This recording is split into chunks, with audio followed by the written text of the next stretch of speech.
پہلے ہی لکھا تھا۔ ایک شعر بھی مشہور ہے اسی حوالے سے، خودی کو کر بلند اتنا کہ ہر تقدیر سے پہلے خدا بندے سے خود ہی پوچھے کہ بتا تیری رضا کیا ہے۔ اسی طرح ایک اور جملہ ہے کہ اگر میں اس طرح نہ کرتا تو یوں نہ ہوتا، اگر میں اس طرح کرتا تو یوں ہوتا۔ ایک اور اعتراض ہوتا ہے، اگر سب کچھ تقدیر میں لکھا ہوا ہے حتیٰ کہ کفر، شرک اور گناہ وغیرہ، تو پھر بندے کو سزا کیوں؟ بندہ تو لکھے ہوئے کا پابند ہے۔ کچھ ساتھیوں نے یہ سوال بھیجا کہ علماء کہتے ہیں کہ تقدیر کا مسئلہ انتہائی پیچیدہ ہے، اس پر بحث نہ کرو، یہ نہ سمجھ آنے والا عقیدہ ہے۔ تو پھر عیسائیوں کے عقیدہ تثلیث جو کسی کی سمجھ میں نہیں آتا اور مسلمانوں کے عقیدہ تقدیر میں کیا فرق ہے؟ جب ہم عقیدہ تثلیث کے حوالے سے عیسائیوں پر اعتراض کرتے ہیں کہ یہ نہ سمجھ آنے والا عقیدہ ہے، تو وہ ہمیں کہتے ہیں کہ تمہارا عقیدہ تقدیر بھی تو نہ سمجھ آنے والا ہے۔ یہ وہ باتیں تھیں جو ہم تک مختلف ذرائع سے پہنچی، جنہیں ہم نے جمع کیا۔ انہی باتوں کی وضاحت کریں گے محترم شیخ صاحب حافظہ اللہ۔ ہم گزارش کریں گے محترم شیخ صاحب سے کہ تشریف لائیں تاکہ درس کا آغاز ہو سکے۔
إن الحمد لله نحمده ونستعينه ونستغفره ونعوذ بالله من شرور أنفسنا ومن سيئات أعمالنا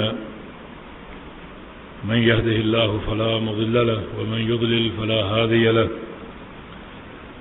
وأشهد أن لا إله إلا الله وحده لا شريك له وأشهد أن محمدا عبده ورسوله يا أيها الذين آمنوا اتقوا الله حق تقاته ولا تموتن إلا وأنتم مسلمون يا أيها الناس اتقوا ربكم الذي خلقكم يا أيها الناس اتقوا ربكم الذي خلقكم يا أيها الناس اتقوا ربكم الذي خلقكم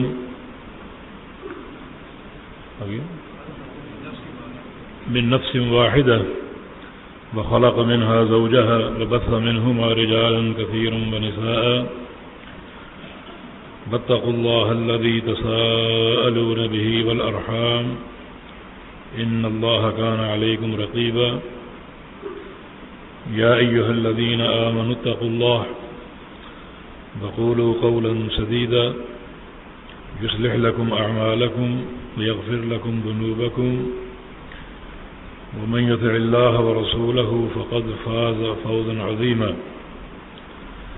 أما بعد فإن أصدق الكلام كلام الله وخير الهدي هدي محمد صلى الله تعالى عليه وسلم وشر الأمور محدثاتها وكل محدثة بدعة وكل بدعة ضلالة وكل ضلالة في النار من يطع الله ورسوله فقد رشد واهتدى ومن يعص الله ورسوله فقد ضل وغوى اللهم صل على محمد وعلى آل محمد كما صليت على إبراهيم وعلى آل إبراهيم إنك حميد مجيد اللهم بارك على محمد وعلى آل محمد كما باركت على إبراهيم وعلى آل إبراهيم إنك حميد مجيد سبحانك لا علم لنا إلا ما علمتنا إنك أنت العليم الحكيم رب اشرح لي صدري ويسر لي أمري واحلل عقدة من لساني يفقهوا قولي لقد قال الله سبحانه وتعالى أعوذ بالله من الشيطان الرجيم من همزه ونفخه ونفثه بسم الله الرحمن الرحيم لمن شاء منكم أن يستقيم وما تشاءون إلا أن يشاء الله رب العالمين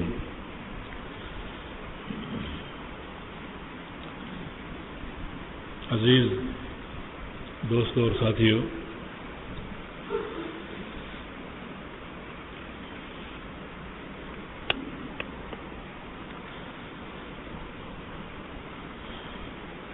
مسئلہ تقدیر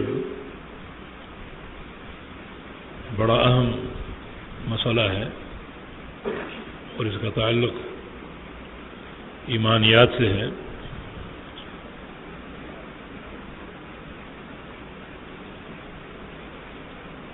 جس کا فہم ضروری ہے اور جو فہم شریعت نے دیا ہے اس کے مطابق اپنا عقیدہ بنانا اور قائم کرنا ضروری ہے۔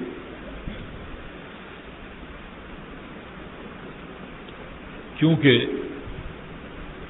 تقدیر کو صحیح معنی میں مانے بغیر انسان مومن نہیں ہو سکتا۔ رسول اللہ صلی اللہ علیہ وسلم کی حدیث ہے لا یؤمن عبد حتی یؤمن باربع، کوئی بندہ اس وقت تک مومن نہیں ہو سکتا جب تک اس کا 4 چیزوں پر ایمان نہ ہو۔ یشہد ان لا الہ الا اللہ وانی رسول اللہ، ایک یہ کہ وہ گواہی دے کہ اللہ کے سوا کوئی معبود نہیں ہے اور میں اللہ کا رسول ہوں۔ بعثنی بالحق، اللہ تعالیٰ نے مجھے دین حق دے کر بھیجا ہے، اس بات کی گواہی دے۔ ویؤمن بالموت والبعث بعد الموت، اور موت پر ایمان لائے اور موت کے بعد اٹھائے جانے پر ایمان لائے۔ اور چوتھی چیز یؤمن بالقدر، اور تقدیر پر ایمان لائے۔ یعنی ان 4 چیزوں کو صحیح معنی میں قبول کیے بغیر اور مانے بغیر کوئی شخص مومن نہیں ہو سکتا۔ تو ان چاروں میں تقدیر بھی ہے۔ مسئلہ تقدیر اس حدیث سے اس کی اہمیت واضح ہوتی ہے۔ تبھی رسول اکرم صلی اللہ علیہ وسلم گاہے بگاہے صحابہ کرام کی اس نقطے پر تربیت کیا کرتے تھے۔ چنانچہ مسند احمد کی حدیث عبداللہ بن عباس کی روایت سے فرماتے ہیں کہ میں رسول اللہ صلی اللہ علیہ وسلم کے پاس تھا اور آپ نے مجھے فرمایا یا غلام الا اعلمک کلمات تنفعک، میں تجھے کچھ باتیں سکھاتا ہوں، وہ باتیں تیرے لیے علم نافع ہیں، بہت ہی نفع بخش علم ہے، ان کو مان لو گے، اپنا لو گے تو تمہیں بڑا فائدہ ہوگا۔ احفظ اللہ یحفظک، ایک یہ کہ تم اللہ کے دین کی حفاظت کرو، اللہ رب العزت تمہاری حفاظت کرے گا۔ احفظ اللہ تجدہ تجاہک، اللہ کے دین کی حفاظت کرو، ہمیشہ اللہ کو سامنے پاؤ گے۔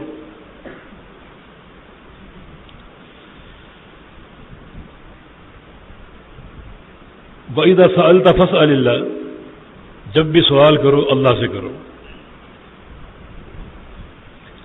وَإِذَا اسْتَعَنْتَ فَاسْتَعِنْ بِاللَّهِ، اور جب بھی مدد طلب کرو اللہ سے کرو. ہر چیز اللہ عطا فرماتا ہے، دین ہو یا دنیا ہو، وسیع خزانے ہوں یا کوئی معمولی سی چیز بھی ہو. جیسا کہ نبی علیہ السلام کی حدیث ہے کہ تمہارے جوتے کا تسمہ اگر ٹوٹ جائے تو وہ بھی اللہ سے مانگو، حالانکہ چھوٹی سی چیز ہے. حدیث قدسی، یا عبادی کلکم ضال الا من ہدیت فاستہدونی، میرے بندو تم سب گمراہ ہو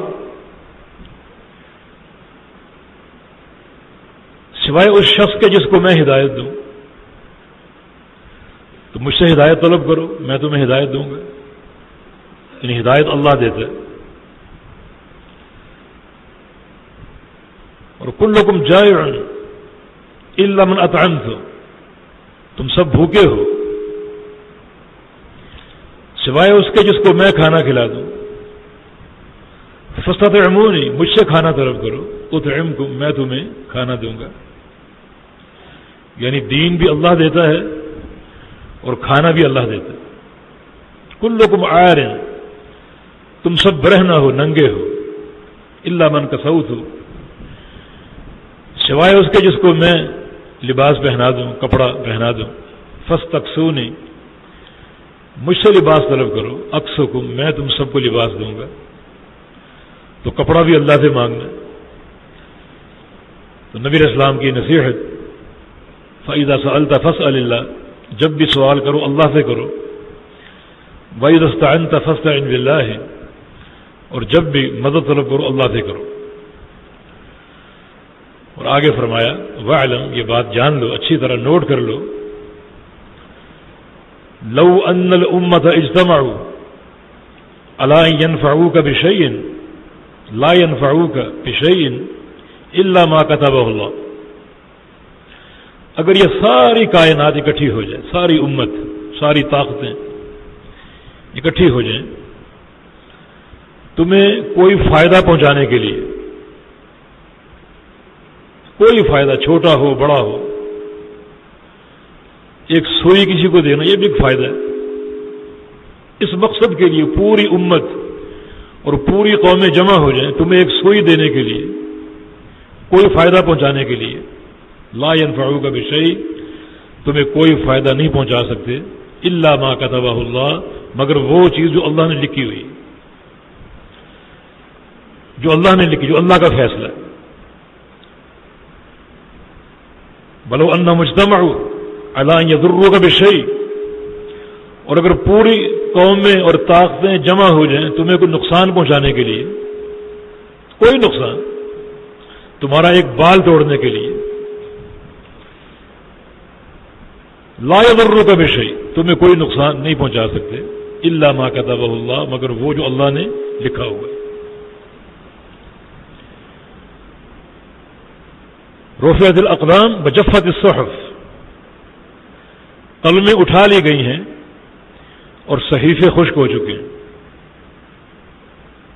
یعنی اللہ کے فیصلے لکھے جا چکے اور قلمیں اٹھا لی گئیں اور صحیفے خشک ہو چکے. فارغ ربک من العباد، تیرا پروردگار بندوں کے فیصلے کر کے فارغ ہو چکے. تو یہ پیغمبر علیہ السلام کی تربیت اصلاح عقیدہ کے لیے. عبداللہ بن عباس چھوٹے سے بچے تھے اس وقت، اور ایک بچے کو آپ عقیدے کی تربیت دے رہے ہیں، مسئلہ تقدیر سمجھا رہے ہیں کہ ہوتا وہی ہے جو اللہ نے لکھا ہوا ہے. پوری دنیا اکٹھی ہو کر تمہیں ایک ذرے کا فائدہ نہیں پہنچا سکتی اگر وہ ذرہ اللہ کی تقدیر میں نہیں لکھا ہوا.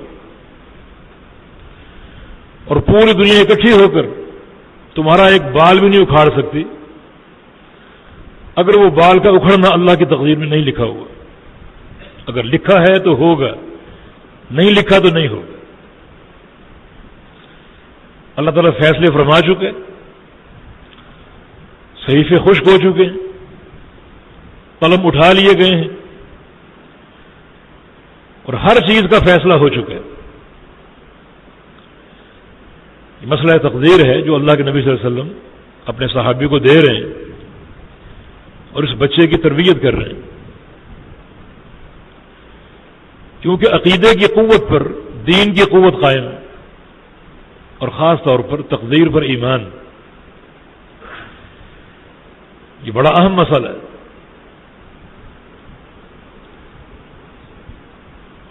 اور دین کی قوت اور صلابت اس پر قائم ہے۔ جس کا تقدیر پر ایمان پختہ ہوگا اس کا عقیدہ انتہائی مضبوط ہوگا، اور جس کا تقدیر پر ایمان کمزور ہوگا اور اس کے شکوک و شبہات قائم ہوں گے اس کا عقیدہ انتہائی کمزور ہوگا۔ اور عقیدے پر عمل کی بنا ہے، عمل کی قبولیت بھی صحت عقیدہ پر قائم ہے۔ مسئلہ تقدیر بڑا اہم ہے۔ صحیح مسلم میں چھوٹا سا واقعہ مذکور ہے، یحییٰ بن یعمر اور عبد الرحمن الحمیری، یہ دونوں بصرہ سے آئے حج یا عمرہ کرنے۔ انہوں نے دعا کی اور یہ خواہش ظاہر کی کہ ہمیں نبی علیہ السلام کے کسی صحابی سے ملاقات کا شرف حاصل ہو جائے۔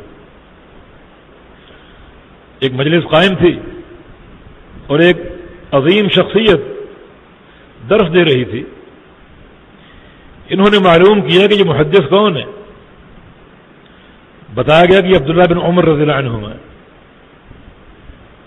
دونوں بڑا خوش ہوئے، مجلس ختم ہوئی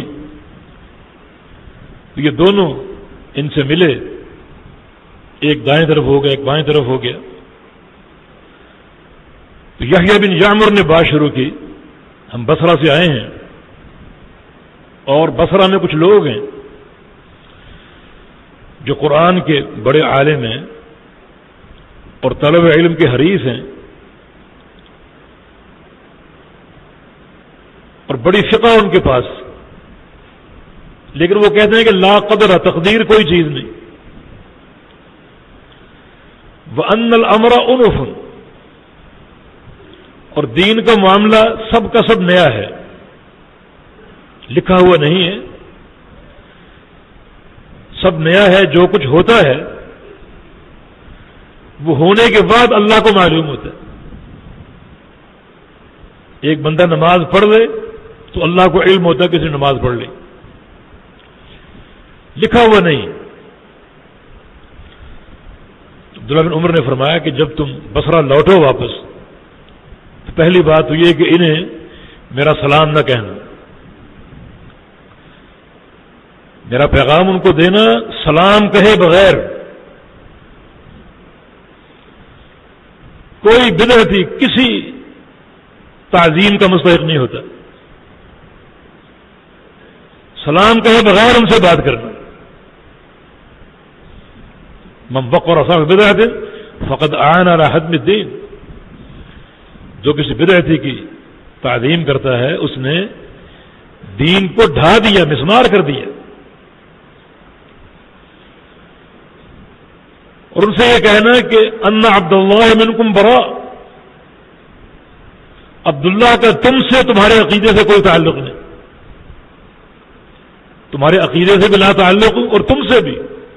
الولاء والبراء، بدعتی مشرک یا جن کے عقیدے صحیح نہ ہوں وہ کسی تعظیم، محبت اور تعلق کے مستحق نہیں ہوتے۔ عبداللہ تم سے بری ہے۔ اور ان دونوں ساتھیوں کو جو سوال کر رہے تھے انہوں نے تربیت کی اور فرمایا کہ لو انفقت مثل احد ذهبا ما قبله الله منك حتى تؤمن بالقدر، اگر تم احد پہاڑ کے برابر سونا خرچ کر دو تو اللہ رب العزت تم سے قبول نہیں کرے گا جب تک تمہارا تقدیر پر صحیح ایمان نہ ہو. تمہاری نمازیں، روزے، صدقات، خواب و صدقہ احد پہاڑ کے برابر کیوں نہ ہو، تم سے قبول نہیں کیا جائے گا جب تک تقدیر پر ایمان صحیح نہ ہو. اور پھر جناب عبداللہ بن عمر نے دلیل کے طور پر حدیث پیش کی، حدیث جبریل، معروف حدیث ہے. جبریل امین انسانی شکل میں آئے اور پیغمبر علیہ السلام سے کچھ سوال کیے. ایک سوال یہ تھا کہ اخبرنی عن الایمان، مجھے ایمان کے بارے میں بتائیے، ایمان کیا ہے، ایمان کی بنیادیں کیا ہیں، ایمان کے ارکان کیا ہیں، ایک بندہ مومن کیسے بنتا ہے اور مومن کہلانے کا مستحق کب بنے گا. تو رسول اللہ صلی اللہ علیہ وسلم نے ارشاد فرمایا کہ ایمان کے 6 ارکان ہیں. ان 6 ارکان کو مانے بغیر اور ان 6 ارکان کے صحیح فہم کے بغیر کوئی شخص مومن نہیں ہو سکتا. ان تؤمن باللہ وملائکتہ وکتبہ ورسلہ والیوم الآخر والقدر خیرہ وشرہ. اللہ پر ایمان لانا، اللہ کے فرشتوں پر ایمان لانا، اللہ کے رسولوں پر ایمان لانا، اللہ کی کتابوں پر ایمان لانا، روز آخرت پر ایمان لانا اور تقدیر پر اچھی ہو یا بری ہو. یہ 6 ارکان ہیں ایمان کے، اور پورا ایمان ان 6 ارکان پر قائم ہے. کسی ایک چیز کی نفی ہو جائے یا اس کو قبول تو انسان کرتا ہے مگر اس کا فہم اللہ اور اس کے رسول کی مراد کے مطابق نہ ہو تو وہ شخص مومن نہیں ہو سکتا. مومن وہ ہے جو ان 6 ارکان کو مانے، صحیح علم کے ساتھ اور صحیح فہم کے ساتھ. یہ ایمان. تو اگر کوئی شخص تقدیر کو نہیں مانتا اور اس کا عقیدہ یہ ہے کہ وہ اللہ کے علم سابق کا انکار کرتا ہے، کتابت تقدیر کا منکر ہے اور تمام معاملات کو وہ نیا قرار دیتا ہے کہ سارے عمل جب انسان کرتا ہے تو اللہ کے علم میں آتے ہیں اور اس کی جزا اور سزا مرتب ہوتی ہے، تو اس نے ایک بہت بڑے رکن کا انکار کر دیا، تو وہ انسان مومن نہیں ہو سکتا.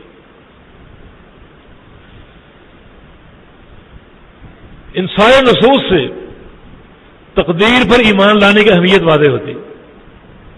ابن الدیلمی سنن ابو داؤد کی حدیث ہے، ابی بن کعب کے پاس آئے اور کہا کہ تقدیر کے بارے میں میرے دل میں کچھ شکوک و شبہات ہیں، کچھ وساوس ہیں، کچھ اوہام ہیں، اور لگتا ہے کہ مجھے بصیرت حاصل نہیں ہو رہی، تو مجھے کچھ نصیحت کرو، یہ اوہام زائل ہو جائیں، شکوک و شبہات کا ازالہ ہو جائے، مجھے کچھ سمجھاؤ، مجھے بچا لو. تو ابی ابن کعب نے یہی بات عرض کی، فرمائی، اور یہ حکم یہ مرفوع ہے، جس سے تقدیر پر ایمان لانے کی فرضیت واضح ہوتی ہے. اور فرمایا لو انفقت ما فی الارض جميعا یا لو انفقت مثل احد ذهب، اگر تم احد پہاڑ کے برابر سونا خرچ کر دو تو ما قبلہ اللہ منک، تم سے اللہ قبول نہیں کرے گا، حتی تؤمن بالقدر، حتیٰ کہ تم تقدیر پر ایمان لے آؤ، وتعلم، اور یہ بات جان لو، ان ما اصابک لم یکن لیخطئک وما اخطأک لم یکن لیصیبک. جب تک یہ تمہارا عقیدہ نہیں بن جاتا کہ جو چیز تمہیں حاصل ہو گئی وہ اس لیے حاصل ہوئی کہ وہ اللہ کی تقدیر میں لکھی ہوئی تھی، اس کا حاصل نہ ہونا ناممکن تھا. یہ عقیدہ ہو تمہارا، چاہے پوری دنیا اس میں رکاوٹ بننے کی کوشش کرتی، لیکن چونکہ وہ حاصل ہوئی تو اس کا معنی یہ کہ اس کا حاصل نہ ہونا ناممکن تھا. یہ تمہارا ایمان ہو. اور جو چیز حاصل نہیں ہو سکی وہ اس لیے حاصل نہیں ہو سکی کہ اللہ کی تقدیر میں ایسا ہی لکھا ہوا تھا.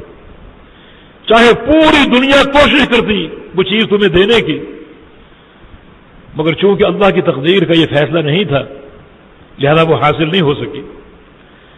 فرمایا کہ جب تک تمہارا یہ عقیدہ نہ ہو، تمہارا یہ علم نہ ہو، اس وقت تک اللہ رب العزت تمہاری کوئی نیکی قبول نہیں کرے گا، خواہ تم احد پہاڑ کے برابر سونا خرچ کر دو.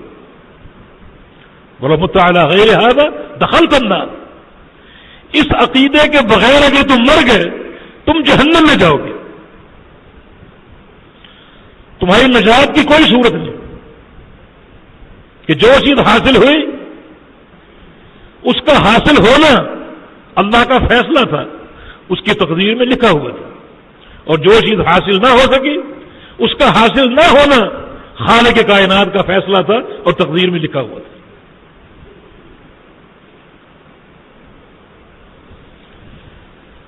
تقدیر کا علم کسی انسان کو نہیں ہے. تقدیر کا علم ہوتا ہے جب کوئی چیز ہو کر گزر جائے.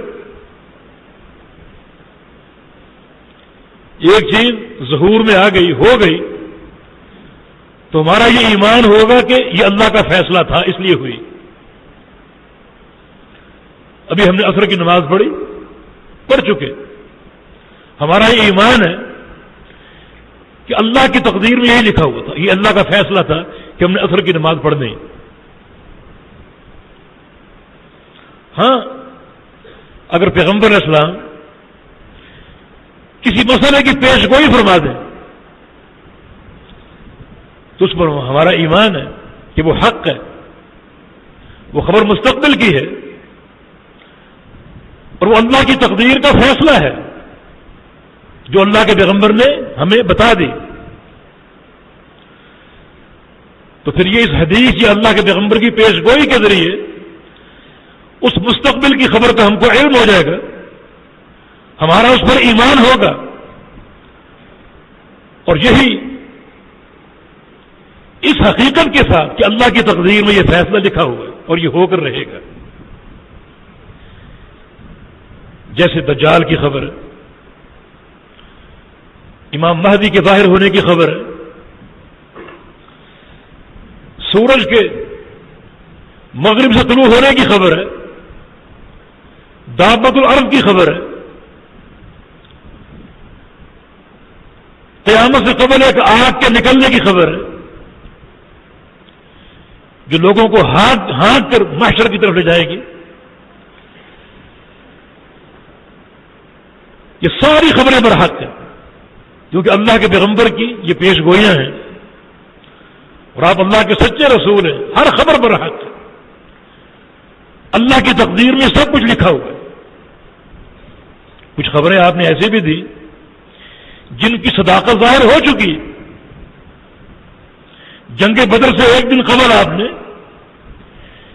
ایک ایک مقام پر انگلی رکھی، ہاں مسرع فلان غدن انشاءاللہ، یہاں کل فلاں کافر کی لاش پڑی ہوگی، کل پڑی ہوگی، مستقبل کی خبر ہے.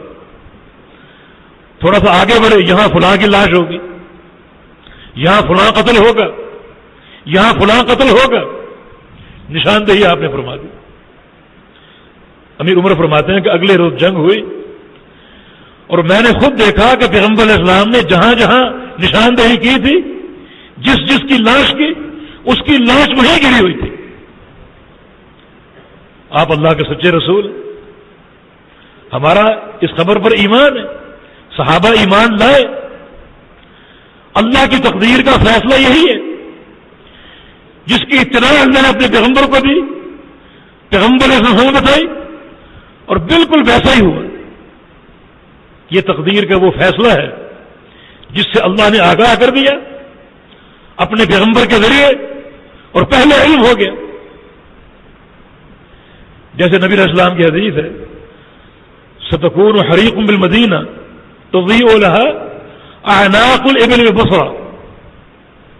ایک وقت آئے گا مدینے میں ایک آگ جلے گی، بڑی اونچی، بہت بڑی آگ. اتنی بلند ہوگی کہ بصرہ میں اونٹوں کی گردنیں اس آگ سے روشن ہو جائیں گی. یہ آپ کی پیش گوئی. سن 765 ہجری کے جو واقعات ہیں امام نے کثیر نے نقل کیے. ان میں ایک واقعہ بھی نقل کیا کہ بصرہ میں قافلہ جا رہا تھا, تاریک رات تھی اور اونٹ رواں دواں تھے, کوئی چیز دکھائی نہیں دے رہی تھی. اچانک قافلے والوں نے دیکھا کہ اونٹوں کی گردنیں روشن ہو گئی, اونٹوں کی گردنیں دکھائی دے رہی ہیں, ان پر ایک چمک پڑ رہی, روشنی پڑ رہی, گردنیں روشن ہو گئی. اس وقت ان کو اس بات کی سمجھ نہ آئی, لیکن جب یہ معلوم ہوا کہ عین اس وقت مدینے میں یہ آگ اٹھی تھی جو کئی دن چلتی رہی اور یہ پیغمبر اسلام کی پیش گوئی بھی تھی, تو رسول اللہ صلی اللہ علیہ وسلم کی خبر کی صداقت ظاہر ہو گئی.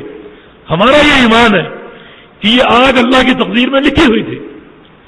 اللہ کی تقدیر کے فیصلے کسی کو معلوم نہیں, لیکن اگر اللہ تعالیٰ کسی فیصلے سے اپنے پیغمبر کو آگاہ فرما دے اور پیغمبر اسلام کو فیصلہ اپنی امت کو بتلا دے اور باخبر کر دے تو وہ بالکل سچا فیصلہ ہے. خالق کائنات کی تقدیر میں سب کچھ لکھا ہوا ہے. جیسے نبی علیہ السلام خطبہ ارشاد فرما رہے تھے, حسن رضی اللہ عنہ چھوٹے بچے رینگتے رینگتے ممبر کے پاس آ گئے.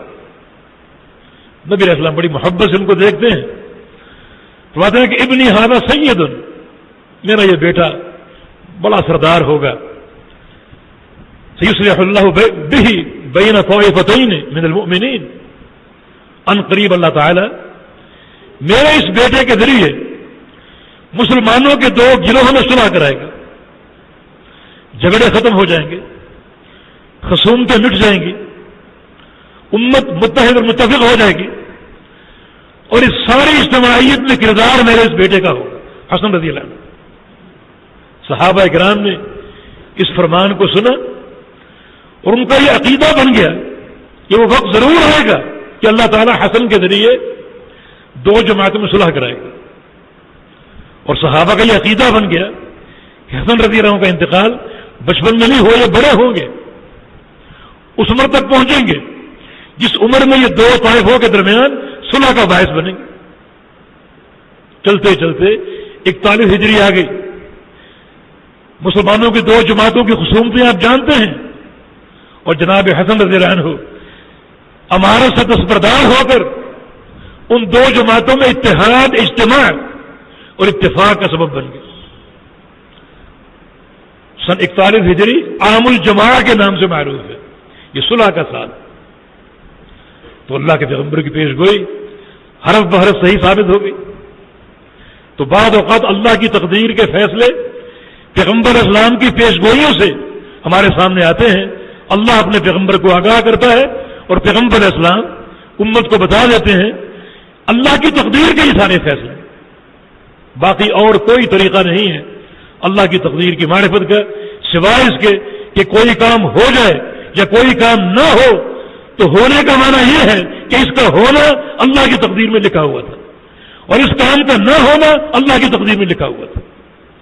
تو اس طرح ہمارا ایمان ہونا چاہیے. اس میں لوگ اشکال پیدا کرتے ہیں, اعتراضات, شکوک و شبہات اور مختلف اعتراضات, ان پر توجہ دینے کی ضرورت نہیں. یہ ساری اباطیل ہیں, وساوس ہیں, شیطانی اوہام. تقدیر پر ایمان لانا فرض ہے. اس ایمان کی حقیقت آپ پہچان لیجیے بالکل مثبت طریقے سے. صحیح ایمان کیا ہے یہ جاننا ضروری. جب صحیح ایمان پہچان لیں گے تو اس کے مقابلے میں جو شکوک و شبہات ہیں, جو لوگوں کے اوہام ہیں, وساوس ہیں, وہ خود بخود رد ہو جائیں گے. تقدیر پر صحیح ایمان 4 مراحل کے ساتھ ہے, 4 چیزوں کے ساتھ. سب سے پہلے ہمارا یہ ایمان ہونا چاہیے کہ اللہ رب العزت ہر چیز کو جانتا ہے. اس کا علم یہ اس کی صفت ہے جو اس کی ذات کے ساتھ قائم ہے. جیسے اس کی ذات کی کوئی ابتدا نہیں، اسی طرح اس کی صفت کی بھی کوئی ابتدا نہیں. اس کی صفت علم اس کے ساتھ قائم ہے، وہ علیم ہے. وکان اللہ علیم حکیم ہے. اور اس کا علم ایسا نہیں ہے کہ کسی چیز کے ساتھ ہو اور کسی چیز کے ساتھ نہ ہو. نہیں، وَأَنَّ اللَّهَ أَحَاطَ بِكُلِّ شَيْءٍ عِلْمًا. اس کے علم کا احاطہ ہر چیز پر، ہر چیز پر. فرشتوں کی دعا ربنا وسعت كل شيء رحمة وعلما. یا اللہ تو ہر شے پر حاوی ہے، باعتبار علم کے اور باعتبار رحمت کے. اس کے علم کی وسعت ہر چیز پر، کوئی چیز اس کے علم سے خارج نہیں. اسے ہر ما کان و ما یکون کا علم ہے. اس کا علم ہر چیز پر وسیع اور حاوی ہے. یہ اللہ کا علم، وہ ہر چیز کو جانتا ہے اس کے وقوع سے قبل.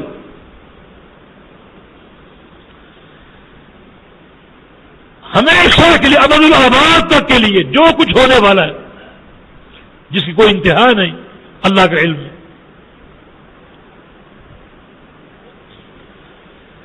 اللہ کے علم سے کوئی چیز اوجھل نہیں. یہ اللہ کا وسیع علم، اس پر ہمارا ایمان ہے. یہ تقدیر پر ایمان لانے کا پہلا مرحلہ ہے. اور یہ قبلیہ کو اشکال تھا یہاں پہ، وہ اللہ کے علم سابق کو نہیں مانتے. اس کا علم مستانس ہے. مستانس کا معنی یہ ہے کہ ایک چیز جب ہو جاتی ہے تب اللہ کو معلوم ہوتی، ہونے سے قبل اللہ کو معلوم نہیں. کتنا بڑا کفر ہے یہ، کفر عظیم ہے. تبھی تو جو تقدیر پر صحیح ایمان لاتا ہے وہ بڑا برگزیدہ انسان ہے. وہ اللہ کے اس علم کو مانتا، صفت علم کو مانتا. اور اللہ کی صفت علم کو نہ ماننا کفر ہے. اور اللہ کی صفت علم کو غیر اللہ میں داخل کرنا بھی کفر ہے. بہت سے لوگ عقیدہ رکھتے ہیں کہ فلاں پیر یا ولی عالم الغیب ہے، فلاں نبی عالم الغیب ہے. یہ اللہ کی صفت علم میں شراکت ہے. یہ شرک بھی ہے اور کفر بھی. اس عقیدے کا حامل مشرک بھی ہے اور کافر بھی. اس پر علماء کا اجماع ہے. تو تقدیر پر ایمان لانے والا اس پہلے مرحلے کو اصل حقیقت کے ساتھ مانتا ہے. اللہ کا علم ہر شے پر محیط ہے، وسیع ہے، حاوی اور غالب ہے. ان اللہ لا يخفى عليه شيء في الارض ولا في السماء. اس پر کوئی چیز مخفی نہیں ہے، نہ آسمانوں میں نہ زمینوں میں، کوئی چیز مخفی نہیں. اور یہ علم اگر کوئی شخص کسی غیر میں داخل کرتا ہے کہ فلاں بھی عالم الغیب ہے، تو یہ انسان مبتلا شرک ہو گیا، بلکہ کفر میں داخل ہو گیا. تو یہ پہلا عقیدہ تقدیر پر ایمان لانے کا کہ اللہ عالم ہے، علیم ہے، ہر چیز کو جاننے والا ہے اور اس سے کوئی چیز مخفی اور اوجھل نہیں. دوسرا مرحلہ یہ ہے کہ اللہ رب العزت نے وہ سارے امور لکھ دیے، سارے امور لکھ دیے.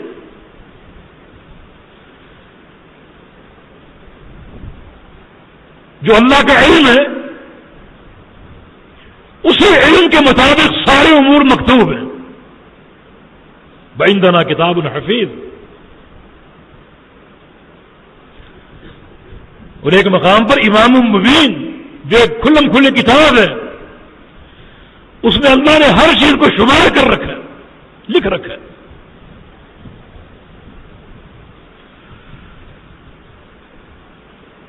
تو ہر چیز لکھی ہوئی. نبی علیہ السلام کی حدیث ہے کہ اول ما خلق اللہ القلم. اللہ نے سب سے پہلے قلم پیدا کی. یہ اللہ کے اول الخلق ہے. صحیح حدیث ہے جس سے وہ حدیث رد ہوتی ہے جو مکذوب ہے، بڑھائی گئی، گھڑی گئی کہ اول ما خلق اللہ من نوری، کہ اللہ نے سب سے پہلے میرا نور پیدا کیا. یہ ایک اور موضوع حدیث اول ما خلق اللہ العقل، کہ اللہ نے سب سے پہلے عقل پیدا کی. یہ دونوں حدیثیں باطل. علم صحیح کیا ہے؟ اللہ نے سب سے پہلے قلم پیدا کی، اور سب سے پہلے آرڈر یہ کہ اکتب، اے قلم لکھ. قلم نے کہا یا اللہ کیا لکھوں؟ فرمایا کہ اکتب مقادیر الخلائق، ساری مخلوقات کی تقدیریں لکھ. یہ کتابت علم. دوسرا مرحلہ، اللہ نے اپنے اس علم کے مطابق ہر چیز لکھ دی. کب لکھی؟ فرمایا کہ زمین و آسمان کی تخلیق سے بھی 50,000 سال پہلے. ان اللہ کتب مقادیر الخلائق قبل ان يخلق السماوات والارض ب50,000 سنہ. اللہ تعالی نے زمین و آسمان کی تخلیق سے بھی 50,000 سال پہلے تمام مخلوقات کی تقدیریں لکھ دی. ہمارا اس پر ایمان ہے. یہ دو مرحلے ہو گئے، ایک اللہ کا علم، دوسرا کتابت علم. اس کا علم ہر شے پر حاوی ہے، اور اپنے علم کے مطابق اس نے ہر چیز لکھ دی. ہمارا اس پر ایمان. اور تیسرا مرحلہ جو اللہ کا علم ہے کہ اس کائنات میں کیا ہونے والا ہے قیامت تک اور قیامت کے بعد کیا کچھ ہونے والا ہے. مرنے کے بعد انسانوں کی قبر میں کیا ہوگا، فلاں کی قبر میں کیا ہوگا، فلاں کی قبر میں کیا ہوگا، یہ سب اللہ کے علم سابق میں موجود ہے. اسی کے مطابق لکھا. اور یہ ساری چیزیں، یہ سارا سلسلہ اللہ کی مشیت سے باہر نہیں، اس کی مشیت کے مطابق ہے. وہ فعال لما یرید ہے. اس کا ارادہ پوری کائنات پر غالب اور حاوی. وہ اپنے ارادے کے اعتبار سے کسی کا مغلوب نہیں، کسی کا مغلوب.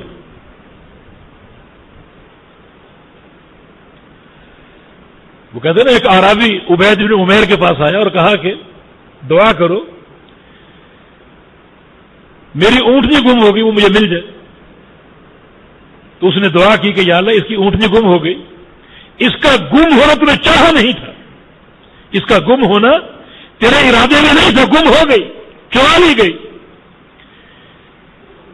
اس اونٹنی کا چوری ہونا تیرے ارادے میں نہیں تھا، تیرا ارادہ نہیں تھا. تیرا ارادہ تو خیر کا ارادہ ہوتا ہے، اور چوری شر ہے، تیرے ارادے میں نہیں تھا. تو اس کی اونٹنی لوٹا دے اس کو. اس عرابی نے کہا کہ اس خبیث دعا کو اپنے پاس ہی رکھو. یعنی اللہ کا ارادہ اگر یہ تھا کہ اس کی اونٹنی چوری نہ ہو، پھر بھی چوری ہو گئی، تو اس کا ہمارا کوئی اللہ کے ارادے پر غالب ہے. تو اس نے کہا پھر اس کا معنی یہ ہے کہ اس کا ارادہ اگر یہ ہو کہ اس کی اونٹنی مل جائے اور کوئی اور غالب آ جائے کہ نہ ملے.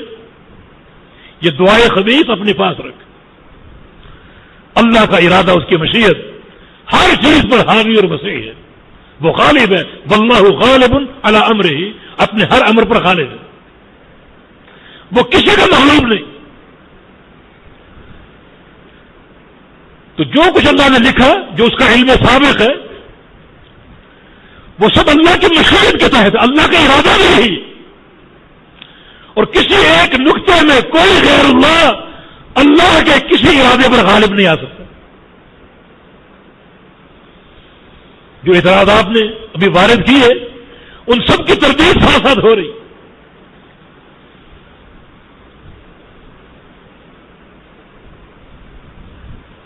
یہ تیسرا مرحلہ، کہ جو کچھ ہے اللہ کی مشیت کے تحت ہے. اب چوتھا مرحلہ یہ کہ جو کچھ ہو رہا ہے، جو کچھ بن رہا ہے، جو کچھ پیدا ہو رہا ہے، وہ اللہ رب العزت کی اسی مشیت کے تحت ہے اسی علم کے مطابق، اسی کتابت کے مطابق. چوتھا مرحلہ ان اشیاء کا ظہور ہے، پیدا ہونا، مرنا، جینا، کھانا پینا، یہ سارے امور کا ظہور ہے.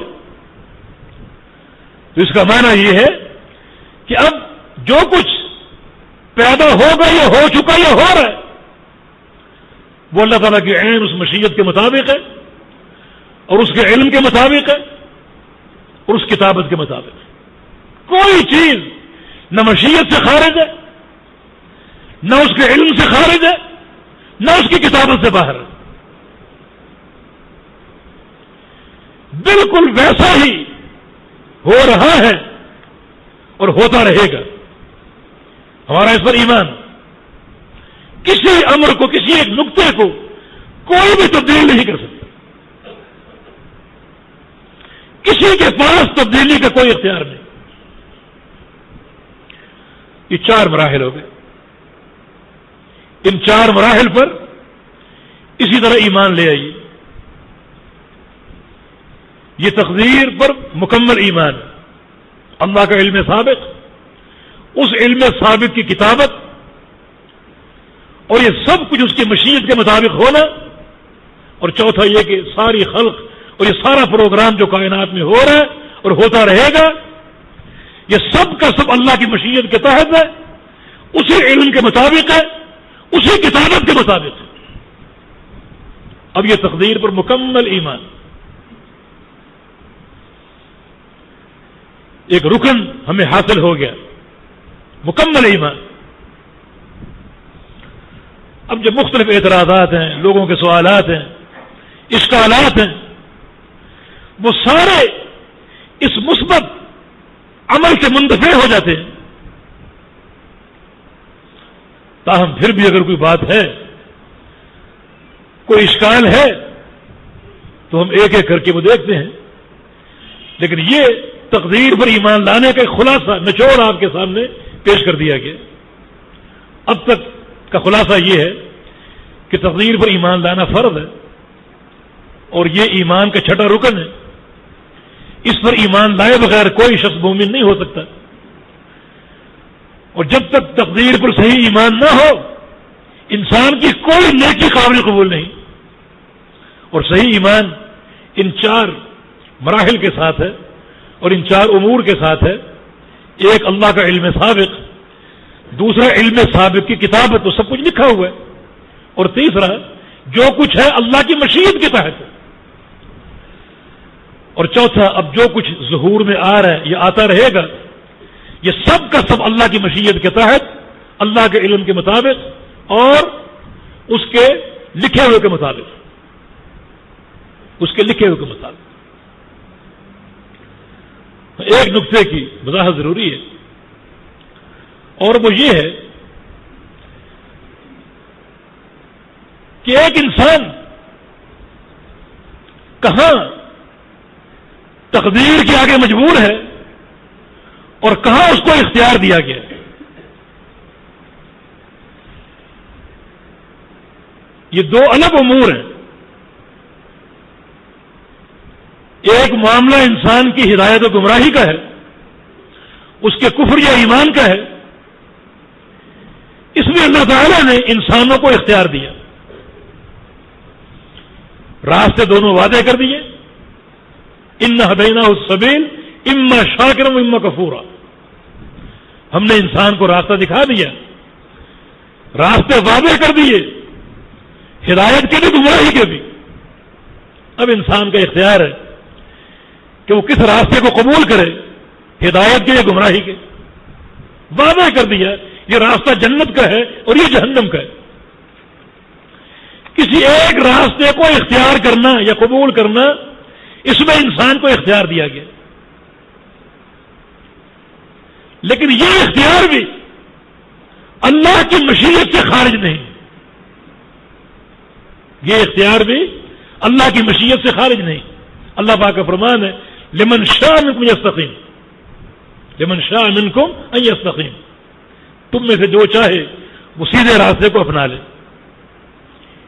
ان انسانوں کی چاہت ہے اختیار دیا گیا ہے، لیکن آگے فرمایا کہ وما تشاءون الا ان یشاء اللہ رب العالمین، اور تم وہی چاہو گے جو اللہ چاہے گا. اللہ کی مشیت کے بغیر تمہاری کوئی چاہت نہیں. اب ایک انسان نیکی کے راستے کو چاہتا ہے، اللہ رب العزت اس کو نیکی کے راستے کی توفیق دے گا، اور اس کا نیکی کے راستے کو چاہنا اس لیے ہے کہ اللہ کی مشیت بھی یہی. اور ایک انسان کی چاہت برائی کا راستہ ہے، اس کا برائی کے راستے کو چاہنا اس لیے ہے کہ اللہ کی مشیت بھی یہی. اختیار انسان کو حاصل ہے، لیکن اس انسان کا اس اختیار میں فیصلہ اللہ کی مشیت کے تابع. جہاں تک تقدیر کا مسئلہ ہمیں معلوم ہے، آگے جو مسئلہ ہے وہ پیچیدہ نہیں، وہ معلوم نہیں، فرق ہے دونوں باتوں.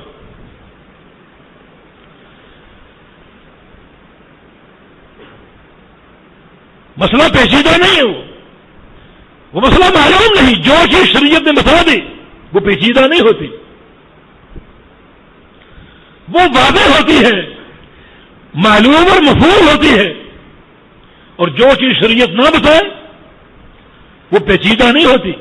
یہ کہنا کہ وہ سمجھ سے بالا تو رہے، نہیں، وہ چیز معلوم نہیں، بتائی نہیں گئی.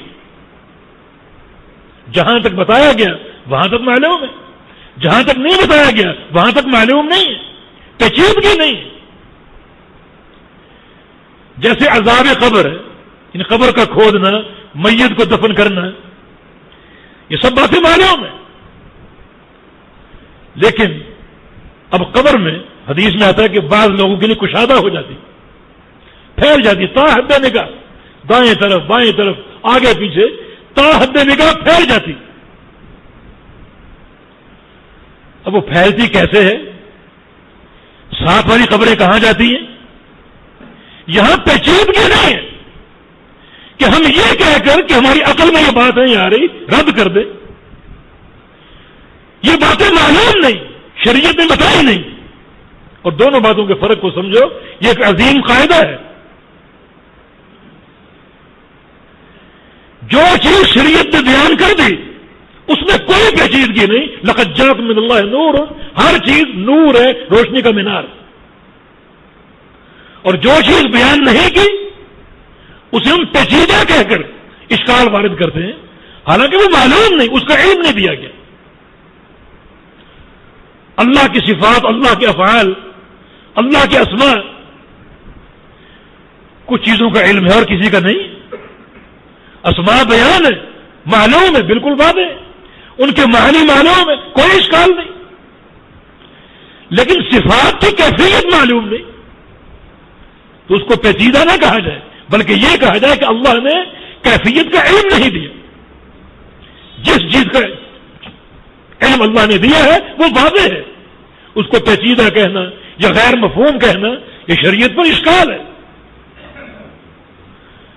تقدیر کے بارے میں یہاں تک ہر بات معلوم، اللہ کا علم ثابت، کیا پیچیدگی اس میں؟ اللہ کی مشیت، کیا پیچیدگی؟ کتابت تقدیر معلوم ہے. ساری خلق اسی مشیت اور علم ثابت اور اسی تقدیر لکھی ہوئی کے مطابق ہو رہی ہے، اس میں کوئی پیچیدگی. اسی طرح اللہ تعالیٰ نے انسانوں کو اختیار دیا ہدایت و گمراہی کے استعمال اور اختیار میں. اب کسی نے ہدایت منتخب کر لی تو اس کا یہ انتخاب اللہ کی مشیت سے خارج نہیں ہے، اللہ کی مشیت بھی یہی تھی. اور کسی نے گمراہی منتخب کر لی تو اس کا یہ انتخاب اللہ کی مشیت سے خارج نہیں ہے، اللہ کی مشیت کے تحت ہے. یہاں تک کوئی پیچیدگی نہیں. اب اگلا مرحلہ کہ ایک شخص کو اللہ نے ہدایت کی اختیار کی توفیق کیوں دی؟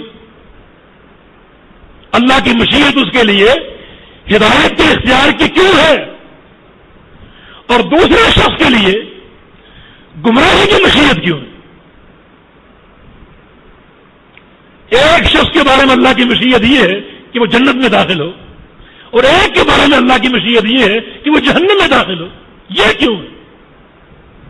اس کو لوگ پیچیدہ کہتے ہیں کہ یہ بات محیر العقول ہے، عقل حیران ہے. نہیں، پیچیدہ نہیں، اس کا اللہ نے علم نہیں دیا.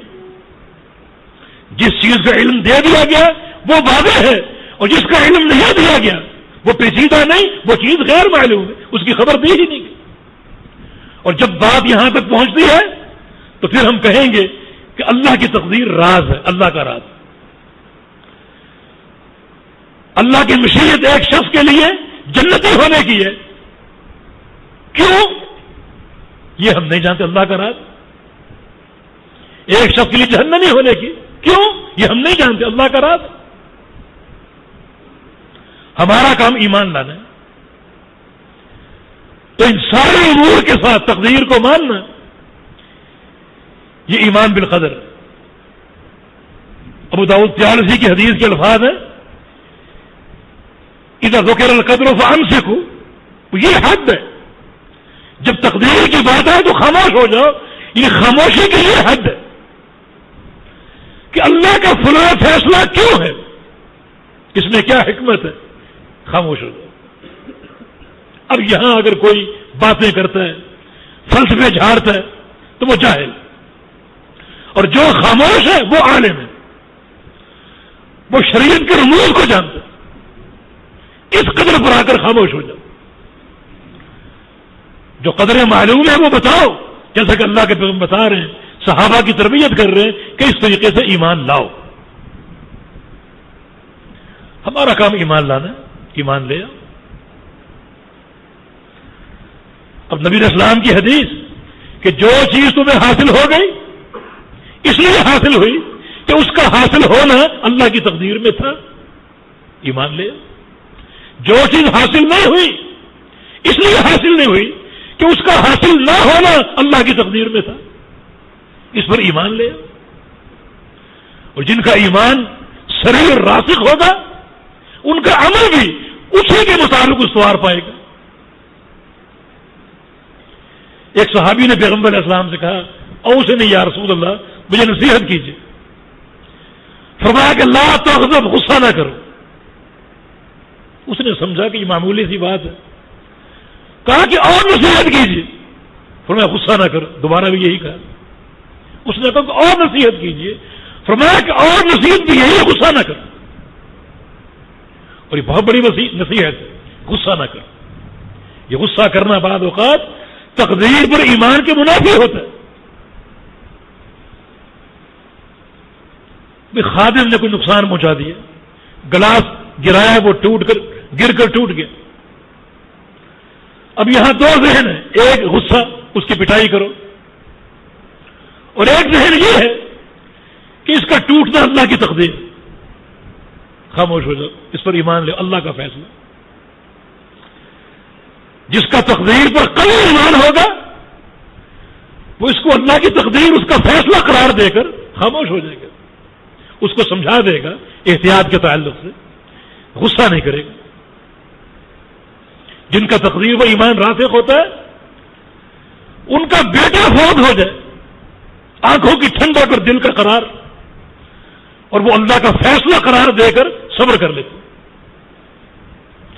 یہ تقدیر پر ایمان کے ثمرات ہیں.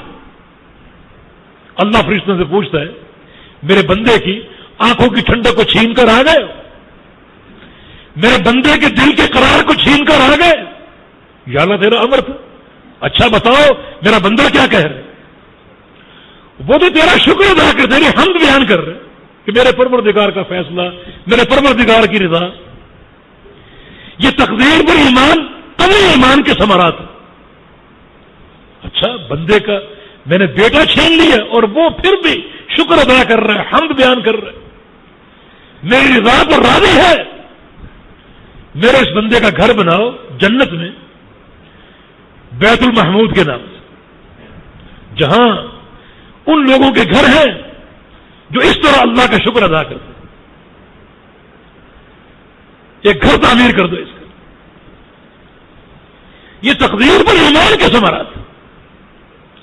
اس مسئلے کو پھیلاتے جائیں، یہ ثمرات آپ سمیٹتے جائیں، ثمرات سمیٹتے جائیں. کچھ لوگ کوئی نقصان ہو جائے. ابھی یہ سوال بھی تھا کہ اگر یوں ہوتا تو یوں نہ ہوتا, اور یوں کر لیتا تو یوں ہو جاتا. اگر گھر سے نکلے, ایئرپورٹ پہنچے تو جہاز نکل گیا, فلائٹ چھوٹ گئی.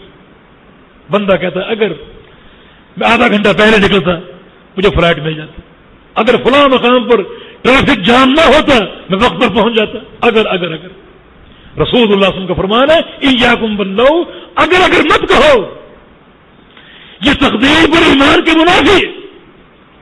کوئی ایسی صورت بن جائے تو یہ الفاظ کہہ دو کہ قدر اللہ ما شاء فعل. اللہ کو یہ منظور تھا, اللہ نے یہی چاہا, ایسا ہو گیا. کتنی عظیم تربیت ہے. اور جو اس موقع پر یہ جملہ کہہ دے وہ کتنا صابر انسان, کتنا اللہ کی رضا پر راضی ہے, اس کا کتنا تقدیر پر قوی ایمان ہے. تو یہ تقدیر پر ایمان کے ثمرات ان کو سمیٹیں, اور پھر یہ قوی ایمان در حقیقت اللہ کے ہاں مقبول ہونے کی علامت.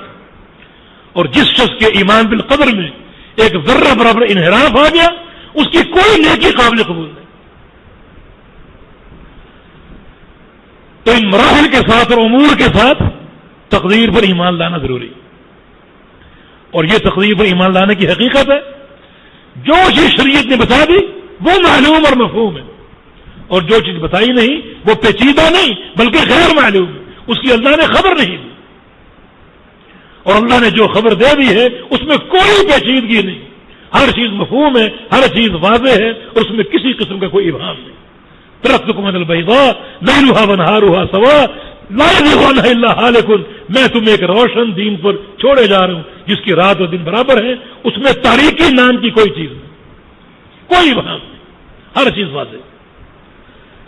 تو واضح وہ چیز ہے جو شریعت نے بیان کر دی, جو بیان نہیں کی وہ غیر واضح نہیں بلکہ غیر معلوم ہے, اس کا اللہ نے علم نہیں دیا. یہ قاعدہ اگر ذہن میں راسخ ہو جائے سارے اشکال دور ہو جائے, کوئی بھی چیز کی باقی نہیں رہے گی. بس جو اللہ نے بتا دیا اس کو اللہ کی مراد کے مطابق قبول کر لو, جو اللہ کے رسول نے بتا دیا اس کو اللہ کے رسول کی مراد کے مطابق قبول کر لو. تو یہ تقدیر پر ایمان لانے کے مراحل, اللہ کا علم وسیع اور کتابت تقدیر, مشیت باری تعالی, اور اب جو کچھ ہو رہا ہے, جو کچھ ہو رہا ہے ہوتا رہے گا جزئیات تک, وہ اسی کے مطابق ہے جو اللہ نے لکھا ہوا. جزئیات تک, جزئیات سے مراد یہ ہے کہ ہم نے عصر کی نماز پڑھ لی, یہ ایک کلی حقیقت, یہ لکھا ہوا ہے. لیکن جزئیات جو مکتوب ہیں, امام کون ہوگا لکھا ہوا ہے, زید کہاں کھڑا ہوگا, بکر کہاں کھڑا ہوگا لکھا ہوا ہے, زید کتنی تسبیحات کرے گا لکھا ہوا ہے, حتی العجز والکیس, ایک عاجز کا عجز بھی لکھا ہوا ہے اور ایک نشیب انسان کا نشاب بھی لکھا ہوا ہے, ایک زیرک انسان کی سمجھداری بھی لکھی ہوئی ہے اور ایک کمزور انسان کی کمزوری بھی لکھی ہوئی ہے. کون کیا کرے گا, کس کے پاس کتنی قدرت ہوگی اور کس کے پاس کتنا عجز ہوگا, ہر چیز مکتوب ہے. اور جو مکتوب ہے وہ اللہ کی مشیت کے مطابق ہے, اس کے تحت ہے. اب جو کچھ ہو رہا ہے اسی مکتوب کے مطابق اور اللہ کی مشیت کے تحت ہو رہا ہے. باقی مشیت کی تقسیم فلاں کے لیے کیا اور فلاں کے لیے کیا اور کیوں یہ اللہ کا راز. اس میں داخل ہونا, اس پر بحث کرنا, فرق میں جھاڑنا, یہ علم نہیں بلکہ جہل ہے. اس مقام پر خاموش ہو جانا اور علم کو اللہ کے سپرد کر دینا یہ علم ہے, یہ انسان عالم ہے. اللہ اس حقیقت کو سمجھنے کی اور اپنانے کی توفیق عطا فرما دے. تو کچھ سوالات بتا دیجیے.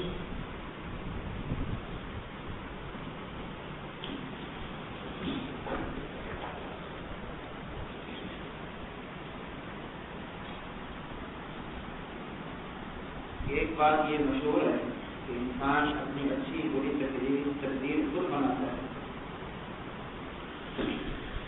یہ بات اور نظریہ بالکل باطل ہے.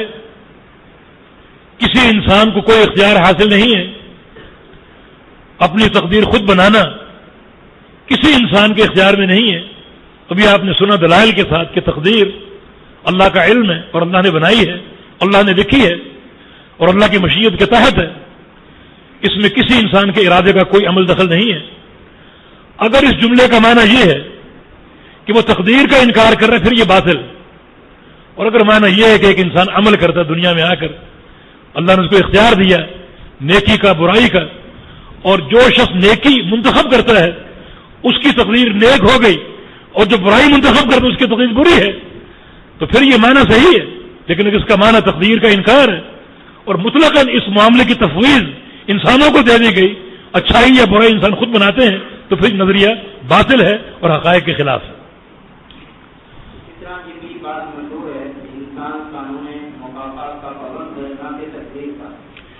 مکافات حق ہے لیکن مکافات تقدیر کے تحت ہے, تقدیر کے اندر ہے. مکافات تقدیر سے باہر نہیں. مکافات کا معنی ہے بدلہ. اچھا کرو گے اچھا پاؤ گے, برا کرو گے برا پاؤ گے. وہ اچھا کرنا بھی تقدیر میں ہے, اس کا بدلہ بھی تقدیر میں ہے, اور برا کرنا بھی تقدیر میں ہے اور اس کا بدلہ بھی تقدیر میں ہے. تو مکافات اور تقدیر یہ دو متضاد باتیں نہیں ہیں, بلکہ مکافات حق ہے اور شرعی ادلہ سے یہ بات ثابت ہے. لیکن یہ سارا مندرج ہے تقدیر کے اندر, تقدیر سے خارج نہیں. ایک شعر مشہور ہے, نکاح مرد مومن سے بدل جاتی ہے, کیا ہے؟ نبی علیہ السلام کی حدیث ہے, لَأَن يَمْلَأَ أَحَدُكُمْ بَطْنَهُ قَيْحًا خَيْرٌ لَهُ مِنْ أَن يَمْلَأَ شِعْرًا, کہ تم میں سے کوئی شخص اپنے پیٹ کو گندی پیپ اور خون سے بھر لے, غلاظتوں سے بھر لے, یہ بہتر ہے اس چیز سے کہ اپنے پیٹ کو شعروں سے بھر لے. کیونکہ کچھ اشعار ایسے ہوتے ہیں عقیدے کے خلاف, منہج کے خلاف. ان میں ایک شعر یہ بھی, ایک شخص نے حیران ہو کر کہیں ہم نے یہ بات کی, یہ آپ جانتے ہیں شعر کس کا ہے؟ یہ علامہ اقبال کا شعر ہے. بھائی شریعت سے بغاوت کوئی بھی کرے, کوئی شریعت پر حاوی تو نہیں. نگاہ مرد مومن سے بدل جاتی ہیں تقدیریں. یعنی اللہ رب العزت کے فیصلے مرد مومن کی نگاہ تبدیل کر دیتی ہے. اللہ کے فیصلوں پر انسان غالب آ جاتا ہے, اللہ مغلوب ہو جاتا ہے. یہ کتنی یہ کلمہ کفر ہے. اب وہ علامہ اقبال کی مراد کچھ بھی ہو, لیکن ظاہری شعر کا معنی یہی ہے کہ اللہ ایک فیصلہ فرماتا ہے اور مرد مومن کی نگاہ اس کو تبدیل کر دیتی.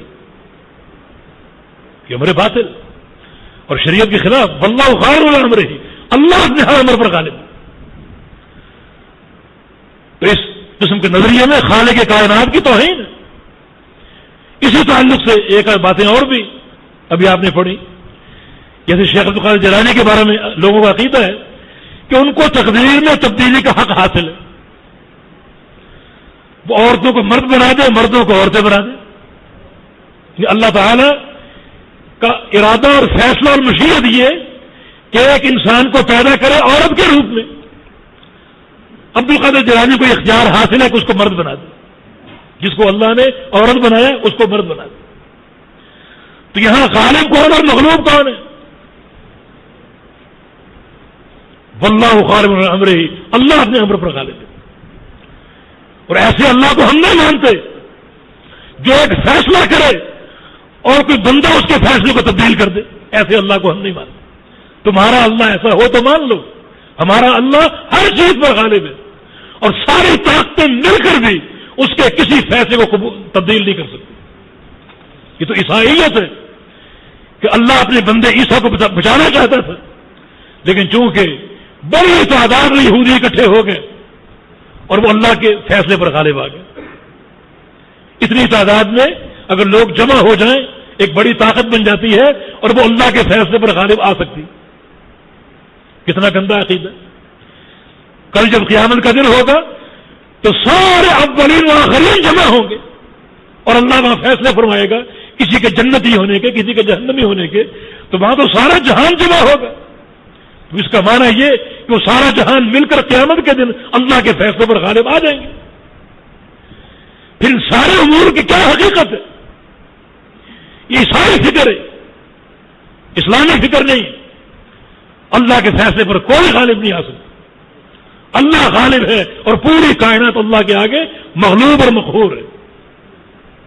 اسی شعر کی مناسبت سے یہ سوال آیا ہے کہ کیا دعا تقدیر کو بدل دیتی ہے، جیسا کہ بعض احادیث سے یہ تاثر ہوتا ہے؟ اور جس میں ایک اور اسی مناسبت سے سوال آیا ہے کہ اگر اس شعر میں نکاح سے مراد دعا ہو تو پھر یہ شعر کہتا ہے. نکاح کا معنی دنیا کی کسی لغت نے دعا سے کیا ہے؟ لغات اٹھا کر دیکھ لیجئے کہ نکاح کا معنی دعا لکھا ہو، کہیں نہیں. اب تعویلوں سے اس کو بنانے کی کوشش نہ کریں. نکاح نکاح ہے،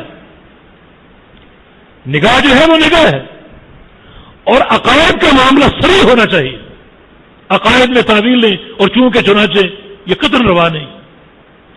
عقائد صریح ہوتے ہیں. جہاں تک دعا کی بات ہے یہ حدیث موجود ہے، لا يرد القدر الا الدعاء، جانے ترمذی میں کہ تقدیر کو کوئی چیز تبدیل نہیں کر سکتی سوائے دعا کے. اس کا کیا معنی ہے؟ اس کا معنی یہ نہیں کہ اللہ کا فیصلہ تبدیل ہوتا ہے. گویا نعوذ باللہ اللہ کو علم نہیں تھا، اللہ نے ایک فیصلہ کر دیا اور اللہ کو علم نہیں تھا کہ آگے چل کر ایک شخص دعا کرے گا اور میرا فیصلہ تبدیل ہو جائے گا. یہ بات نہیں. اس کا معنی یہ کہ دعا سے تقدیر کی سمت تبدیل ہوتی. اس کا مثال یہ کہ ایک انسان کاروبار کرتا ہے، اس کو نقصان ہو رہے ہیں، آج بھی نقصان، کل بھی نقصان، پرسوں میں نقصان، نقصان پر نقصان پا رہا ہے. اب وہ اللہ سے لو لگاتا ہے اور دعا کرتا ہے کہ یا اللہ مجھے برکت دے، رزق کی برکت دے. اللہ قبول کر لیتا اور برکت دے دیتے. اب جو کل تک نقصان تھا آج برکت آ گئی. یہ جہت تبدیل ہو گئی. جو سمت نقصان کی طرف جا رہی تھی اب وہ سمت برکت کی طرف جا رہی. تقدیر تبدیل نہیں ہوئی، بلکہ اس کا معنی یہ کہ وہ جو نقصان اٹھا رہا تھا وہ تقدیر میں لکھا ہوا تھا. ایک موڑ جہاں اس نے دعا کی وہ بھی تقدیر میں لکھی ہوئی تھی. اللہ نے دعا قبول کر لی وہ بھی لکھی ہوئی تھی، اور اللہ نے برکت دی وہ بھی لکھا ہوا تھا. سب کچھ لکھا ہوا ہے. یعنی تقدیر کی تبدیلی کا معنی یہ نہیں ہے کہ اللہ کا فیصلہ تبدیل ہوتا ہے، بلکہ تقدیر کی تبدیلی کا معنی یہ ہے کہ دعا کی جو تقدیر کی سمت ہے وہ تبدیل ہو رہی. ایک طرف شر جا رہا ہے، نقصان ہے نقصان. ایک انسان مستقل مریض ہے. اب وہ دعا کرتا ہے شفا کی، اللہ نے قبول کر لی اور اس کو صحت دے دی. تو اس کی تقدیر جو کل تک امراض کے ساتھ تھی، بیماریوں کے ساتھ تھی، آج وہ صحت کے ساتھ ہوگی. یہ تبدیلی. اب وہ مرض بھی لکھے ہوئے ہیں اور دعا کرنا بھی لکھا ہوا ہے اور صحت کا مل جانا بھی لکھا ہوا ہے. کوئی چیز لکھے ہوئے سے باہر نہیں. یہ ایک طبقے کا یہ نظریہ ہے کہ اولیاء کرام کو اللہ تعالیٰ یہ اختیار دے دیتا ہے کہ ان کی رسائی تقدیر تک ہوتی ہے اور اس میں جو کا نگاہ وہ کر سکتے ہیں. اس کی کیا حاصل کریں؟ لاموقف حکم ہے اور اللہ اپنے ہر امر پر غالب ہے. اللہ کی تقدیر تک کسی کو رسائی حاصل نہیں. یہ تو اللہ کا راز ہے اور کوئی اس سے مطلع نہیں. کسی کو اس پر اطلاع حاصل نہیں، نہ انبیاء کو نہ مرسلین کو. یہ طبقہ اولیاء کا کون سا ہے جو انبیاء سے بڑھ گیا اور اس کو تقدیر تک رسائی حاصل ہے؟ تو پہلے اس بات کو ثابت کرنا پڑے کہ وہ کون لوگ ہیں اور کس دلیل کے تحت ان کو تقدیر تک رسائی حاصل. تقدیر اللہ کا راز ہے، اللہ کا سر ہے مخفی، جس پر کسی کو اطلاع نہیں. تو یہ نظریہ ہی باطل ہے. جب اساس باطل ہے تو اس اساس پر جو آپ نے باتیں قائم کی وہ سب کے سب باطل. تبدیلی کا کوئی حق نہیں. کسی کو رسائی حاصل نہیں ہے تو تبدیلی کیسے کر سکتا ہے؟ اور اللہ کے راز کی کسی کو اطلاع نہیں. صرف اللہ رب العزت اپنے راز کی خبر دیتا ہے تو اپنے انبیاء کو دیتا ہے. انبیاء آگے بیان کر دیتے ہیں. بس انبیاء جو بتاتے ہیں بس وہ اس حد تک خبر درست ہے. انبیاء تک کو تبدیلی کا اختیار حاصل نہیں. سارے باطل عقائد ہیں. ان عقیدوں کے حامل انسان مسلمان نہیں ہو سکتا. یہ ایک وضاحت سے طلب کی گئی ہے کہ تقدیر کی صحت کے تبدیل ہو جانے کا کیا مفہوم ہے؟ کیا دعا سے نہیں، اس کا مفہوم یہ نہیں ہے، لکھے ہوئے نہیں مٹاتا. میں نے عرض کیا کہ یعنی تقدیر کی جو ایک صنف جو ایک نہر کی طرف جا رہی ہے، مثلا نقصان کی طرف، اللہ تعالیٰ نے دعا قبول کر کے اس کو خیر کی طرف کر دیا. نقصان مٹا نہیں ہے، جہاں تک نقصان لکھا ہوا تھا وہاں تک حاصل ہوا. جہاں آ کر دعا کرنی تھی وہاں دعا کی، وہ لکھا ہوا ہے. اللہ نے قبول کی، وہ لکھا ہوا ہے. اور اس نقصان کو تبدیل کیا خیر میں، وہ لکھا ہوا ہے. یعنی کوئی چیز مٹتی نہیں ہے، ہر چیز مکتوب ہے. تو تقدیر کی تبدیلی کا معنی یہ نہیں کہ فیصلہ مٹ جاتا ہے اور تبدیل ہو جاتا ہے، بلکہ معنی یہ ہے کہ تقدیر کی جہت بدلتی ہے. یعنی شر سے خیر کی طرف، مرض سے صحت کی طرف، فقر سے مالداری کی طرف جہت کی تبدیلی ہے. کوئی چیز مٹائی نہیں جاتی. قرآن کی ایک آیت یمحو اللہ ما یشاء ویثبت، اللہ جو چاہے مٹائے، جو چاہے ثابت رکھے. اس آیت کا تعلق تقدیر سے نہیں بلکہ شریعت کے احکام سے. نسخ شریعت کے احکام میں بالکل ثابت ہے. اللہ کوئی چیز فرض کرتا ہے، بعد میں اس کو منسوخ کر دیتا ہے، تو وہ نسخ میں تقدیر میں لکھا ہوا ہے کہ پہلے یہ حکم ہوگا پھر اللہ فلاں موقع منسوخ کر دے گا. ان میں سے کوئی چیز تقدیر سے خارج نہیں. جی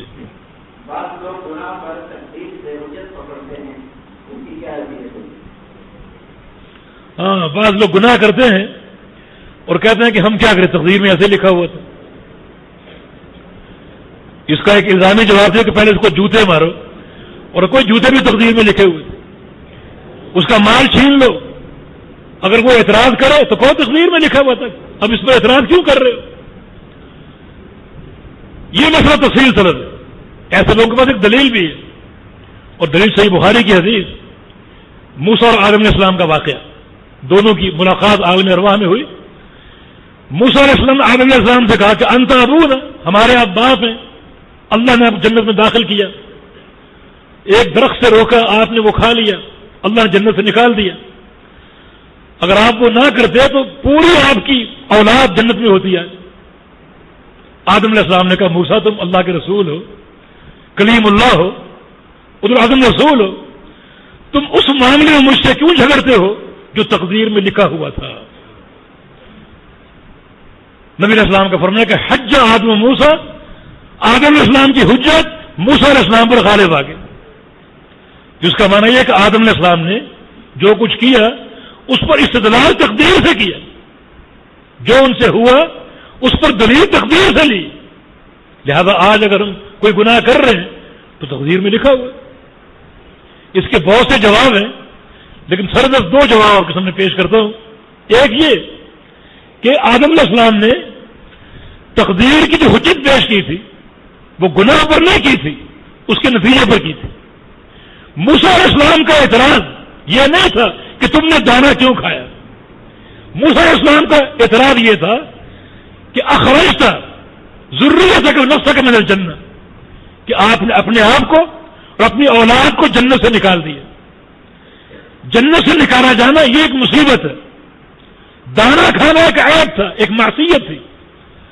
اور آدم علیہ السلام کا تقدیر سے استدلال مصیبت پر تھا، نہ کہ گناہ پر. گناہ پر نہیں تھا. موسیٰ علیہ السلام جو آپ طرق جمع کریں اس حدیث کے، آدم علیہ السلام نے یہ بات کی کہ موسیٰ جو میں ایک معصیت کے سبب جنت سے نکلا تو اللہ کی تقدیر میں لکھا ہوا تھا. یعنی بات جنت سے نکلنے کی، جو مصیبت حاصل ہوئی، جو دکھ درد حاصل ہوا، کہ اللہ کا فیصلہ تھا، اس پر کیوں جھگڑتے؟ ایک جواب تو یہ کہ تقدیر کی حجت معصیت پر نہیں بلکہ معصیت کے نتیجے پر اور جو مصیبت حاصل ہوئی اس پر. دوسرا جواب یہ ہے کہ آدم علیہ السلام نے اگر اس معصیت پر تقدیر سے حجت پیش کی ہے، یہ اس وقت پیش کر سکتے ہیں جب ایک انسان سے گناہ ہو جائے اور اب گناہ سے توبہ کر کے پاک صاف ہو جائے. توبہ کرنے کے بعد توبہ کیے بغیر اپنے گناہوں پر تقدیر کو لاؤ تو یہ معاندت ہے اور یہ دلیری اور کبر. ہاں عاجزی تضرع اللہ کے سامنے رو کر توبہ کر کے پاک صاف ہو کر پھر تقدیر کی بات کر سکتے.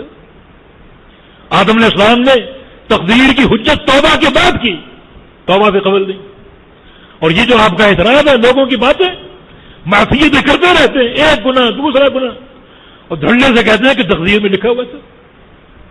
یہ بات نہیں، یہ جرت ہے، دلیری ہے شریعت میں، استحضاء ہے شریعت کا. اللہ کا خوف کیجیے.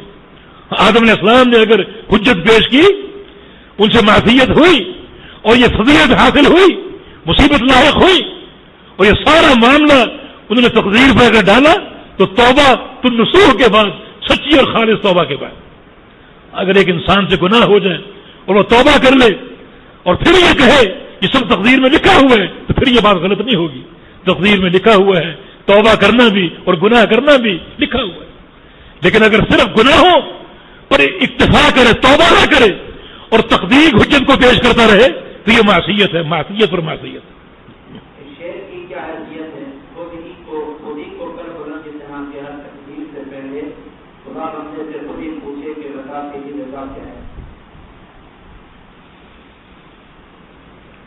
وہ ایک خان صاحب نے یہ شعر پڑھا تھا کہ اتنا بلند کر کہ آگے اوپر سردی ہوتی ہے، پھر اللہ بندے سے پوچھے تیری رضائی کہاں ہے. اور یہ زیادہ بہتر ہے جو خان صاحب نے شعر پیش کر دیا نا، بنا دی، وہ زیادہ بہتر ہے. اللہ تعالی کی رضا، اس کی مشیت سب پر حاوی اور غالب ہے. اللہ کسی سے پوچھ کر تقدیر نہیں لکھتا، تقدیر لکھی جا چکی ہے. آسمان اور زمین کی تخلیق سے بھی 50,000 سال پہلے لکھی جا چکی ہے. اب یہ کون سا بندہ ہے جس سے اللہ پوچھے کہ تیری رضا کیا ہے تاکہ وہ لکھوں میں. یہ ہر تقدیر سے پہلے اللہ بندے سے پوچھے کہ تو کیا چاہتا ہے میں وہ لکھوں، یہ نظریہ باطل ہے. اللہ یہاں مغلوب ہے، بندہ غالب ہو رہا ہے. اللہ کا فیصلہ، اس کی مشیت، قدرت ہر چیز پر غالب. تقدیر لکھی جا چکی، اور یہ نظریہ ان لوگوں کے جو منکرین قدر ہے، اور یہ کفر، یہ باتیں کفر ہے. صراحت جو سامنے نظر آ رہی وہ تو بظاہر کفر نظر آ رہا ہے. اللہ تعالیٰ ہدایت دے. فیصلے ہو چکے، تقدیر لکھی جا چکی، لہذا اس پر اس قسم کی باتیں مفروض ہیں، سب باتیں.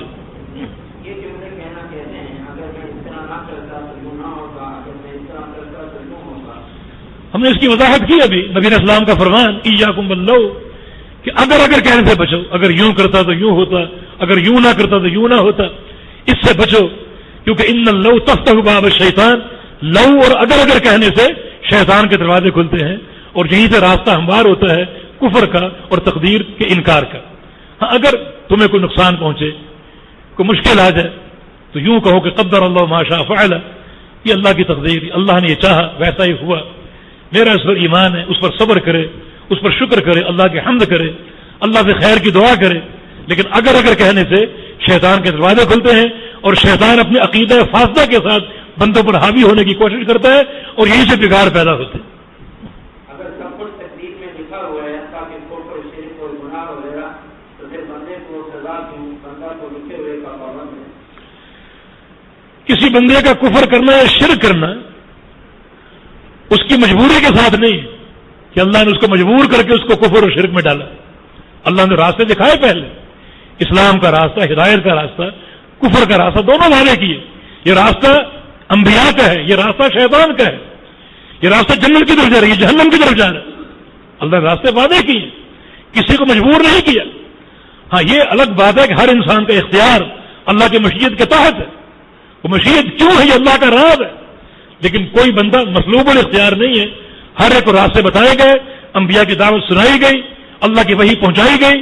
تو کوئی بندہ مجبوراً کفر یا شرک میں مبتلا نہیں کیا گیا. جس بندے نے جو راستہ منتخب کیا اپنے اختیار کے ساتھ کیا ہے، اور بندے کو اللہ نے اختیار دیا ہے، وہ بندے کا اختیار اللہ کی مشیت کے تحت ہے.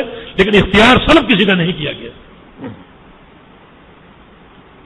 علماء کہتے ہیں کہ تقدیر کا مسئلہ انتہائی پیچیدہ ہے، اس پر بات نہ کرو، یہ نہ سمجھ آنے والا عقیدہ ہے. تو اسلامیوں کے عقیدہ تقدیر جو کسی کی سمجھ میں نہیں آتا، اور مسلمانوں کے عقیدہ تقدیر میں کیا فرق ہے؟ جب ہم عقیدہ تقدیر کے حوالے سے اسلامیوں پر اعتراض کرتے ہیں کہ یہ نہ سمجھ آنے والا عقیدہ ہے، تو ہمیں کہتے ہیں کہ تمہارا عقیدہ تقدیر بھی جو نہ سمجھ آنے والا ہے. ہم نے اپنے درس میں اس طرف اشارہ کیا ہے کہ اس کو پیچیدہ کہنا غلطی ہے. دین نے کوئی پیچیدگی نہیں. جو خبر دین نے دی ہے، جہاں تک دی وہاں تک معاملہ سارا واضح روشن ہے. اور جہاں شریعت خاموش ہے وہاں معلوم علم نہیں ہے، پیچیدگی نہیں یہ کہنا غلط ہے، وہاں علم نہیں. مفہوم ایک چیز ہے، معلوم ایک چیز ہے. مفہوم نہیں کہنا چاہیے بلکہ معلوم نہیں. اللہ نے اس کا علم نہیں دیا. جہاں تک دیا ہے وہاں تک بات واضح ہے، وہاں تک ایمان لاؤ. جہاں تک علم نہیں دیا وہاں ہمیں بات معلوم ہی نہیں. پیچیدگی نہ پیچیدگی کا سوال ہی نہیں. ہمارا یہ ایمان ہے کہ جو اللہ کا علم ہے وہ حق ہے، اللہ نے اسے آگاہ نہیں کیا. اور یہ عقیدہ سارے مسائل میں چلتا ہے. اللہ کی صفات کا باب، قیامت، قبر، مرنے کے بعد کے امور، بہت سے. اگر یہ علم آپ کو حاصل ہو، بڑا معتبر اور قوی علم ہے، اس سے بڑا فائدہ ہوگا. تو یہ کہنا کہ تقدیر کا مسئلہ پیچیدہ ہے، جن علماء نے کہا غلط کہا. تقدیر کا مسئلہ یہ ہے کہ جہاں تک اللہ نے بتایا وہاں تک بات واضح ہے، جہاں تک نہیں بتایا وہاں تک معلوم نہیں ہے. پیچیدگی نہیں یہ کہنا غلط. عیسائیوں کی تسلیث، اقانیم ثلاثہ، اس کی تحدید، یہ ساری باتیں شریعت نے بیان نہیں کی، ان کی اپنی اختراع ہے. اور پیچیدگی در پیچیدگی کفر ہے، ضلالت ہے. ہم اس کو پیچیدہ نہیں کہتے، کفر کہتے ہیں. یہ کلمہ کفر ہے سارا. اس میں سے کوئی چیز اللہ کی بیان کردہ نہیں، اپنی ان کی اختراع ہے. تو اس کو اس پر قیاس کرنا درست نہیں ہے. وہاں تو کوئی چیز بیان ہی نہیں ہوئی. اور تقدیر کے معاملے میں اللہ نے ایمان لانا فرض قرار دیا اور بہت سے امور بیان کیے جن کو ماننا ضروری ہے، اور سب کے سب وہ واضح ہیں. اور جس چیز کی خبر نہیں دی وہ پیچیدہ نہیں بلکہ وہ معلوم نہیں. تو پیچیدگی ہونا یہ الگ چیز ہے اور معلوم نہ ہونا الگ چیز ہے. تو دونوں میں فرق کرنا ضروری ہے. ایک شخص کفر میں یعنی ہندو پیدا ہوا اور اسی کے بعد دولت کے بعد کبھی عبادت نہیں آئی اور وہ اسی حالت میں ہندو ہو کر مر گیا، اس کے بارے میں کیا حکم ہے؟ کیا اس کی تقدیر میں ایمان نہیں تھا؟ بالکل نہیں تھا. جب وہ ہندو ہو کر مرا، ہندو پیدا ہوا ہندو مرا، تو بالکل تقدیر میں لکھا ہوا. اب وہ شخص ہندو کیوں مرا یہ میں عرض کر رہا ہوں، یہ بات معلوم نہیں. یہ اللہ کے سپرد. یہاں کے مفروضے قائم کرو گے جو اللہ کے علم میں تدخل کی علامت ہوگی. یہاں خاموش ہو جاؤ. اب ایک شخص تک دعوت نہیں پہنچی، وہ ہندو گھر میں پیدا ہوا اور ہندو ہو کے مر گیا. ہم یہ کہیں گے وہ ہندو ہے. اب ہندو کیوں ہے؟ اس تک دعوت پہنچی نہیں پہنچی، یہ معاملہ اللہ کے سپرد. اس پر ہمیں کوئی بحث نہیں. ہم تو جو ظاہر ہے اس کے مطابق فیصلہ کریں گے کہ یہ پوری زندگی ہندو رہا، ہندو ہو کر مر گیا، لہذا وہ ہندو ہے. اب اس کا ہندو ہونا کیوں ہے، اس تک دعوت پہنچی نہیں پہنچی، حجت قائم ہوئی نہیں ہوئی، یہ باتیں اللہ جانتے ہیں. یہ اللہ کے راز ہے. اس لیے ہم کہتے ہیں کہ اللہ کے راز میں دخل نہ دو. اسی کے تحت ایک مسئلہ، کسی کو کافر کہنا یا کسی کو مشرک کہنا یا کسی کو طاغوت کہنا، یہ احکام شرعی ہے، انسان کو نہیں دیے گئے. یہ اللہ کے پاس ہے، اللہ کے پاس ہے. ہمارا کام کیا ہے؟ ہم ان مسائل پر بات کر سکتے ہیں کہ فلاں شخص کا فلاں عمل کفر ہے، یہ نہیں کہ فلاں کافر ہو گیا. فلاں شخص کا فلاں عمل شرک ہے، یہ نہیں کہ فلاں مشرک ہو گیا.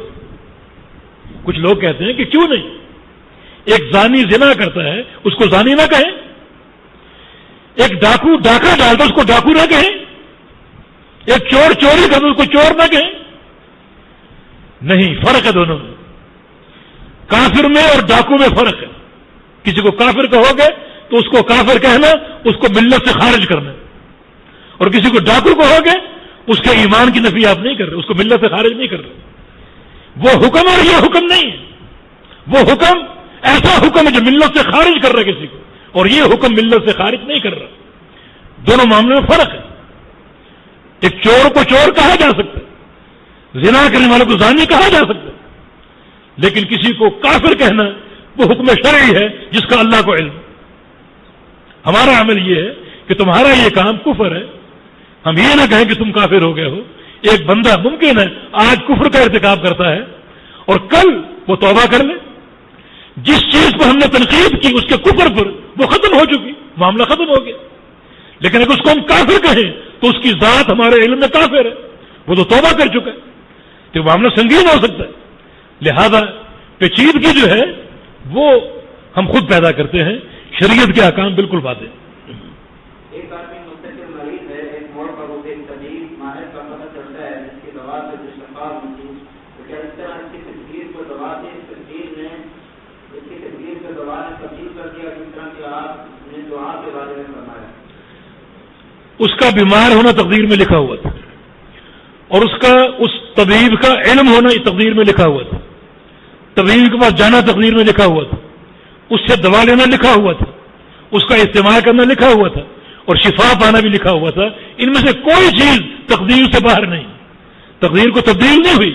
ہاں صرف تبدیل ہو گئی کہ اس نے بیمار تھا، دوا استعمال کی، شفا مل گئی، اور چونکہ دوا استعمال کرنا ایک حلال شرعی طریق ہے، اس کو شفا مل گئی، اور یہ سارا تقدیر میں لکھا ہوا ہے، کوئی چیز تقدیر سے خارج نہیں۔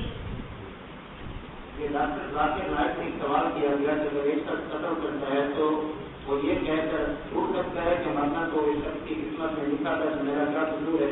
ڈاکٹر صاحب کا جواب تھا کہ اللہ تعالیٰ نے جب زمین اور آسمان تخلیق کیے تو اللہ تعالیٰ کو اپنے عالم و غیب ہونے کی بنا پر معلوم تھا کہ فلاں زمانے میں ایک شخص دوسرے کو قتل کرے گا، تو اللہ تعالیٰ نے اس بات کو اپنے عالم و غیب ہونے کی بنا پر اس قاتل کی تقدیر میں لکھ دیا تھا۔ کیا یہ ڈاکٹر صاحب کا جواب درست ہے؟ ہاں بالکل، یہ اللہ تعالیٰ کے علم سابق کی خبر ہے اور کتابت کی خبر ہے، یہاں تک بات درست ہے، کوئی اس میں شرعی اشکال نہیں۔